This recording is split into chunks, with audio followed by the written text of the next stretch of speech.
Hello. आता मुंबईतल्या लोकांना खूप अभिमान वाटणार आहे बरं का. कारण मुंबई ही नेहमी कुणाहीपेक्षा 10 पावलं पुढेच असते. आणि यावेळेला उचललेलं पाऊल तर डायरेक्ट सागर किनाऱ्यावर.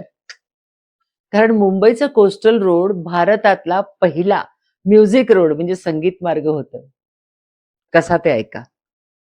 मरीन रोडचा बोगदा संपला आणि तिथून 500 मीटरचा पट्टा गायलाच लागला. 60 ते 70 गाडीचा स्पीड रस्त्याबरोबर घर्षण करतो आणि स्लम डॉग मिलियनर मधलं जय हो ऐकवायला लागतो. खरंच हंगेरियन टेक्निकने संगीत पट्ट्या वाजायला लागतात आणि गाडीत बसलेली माणसं आरामात जय हो ऐकतात. मग मंडळी चला आपण सगळे मिळून म्हणूया जय हो. चॅनलवर जर नवीन असाल तर प्लीज प्लीज सबस्क्राईब करा, लाईक करा, शेअर करा. टू टू टू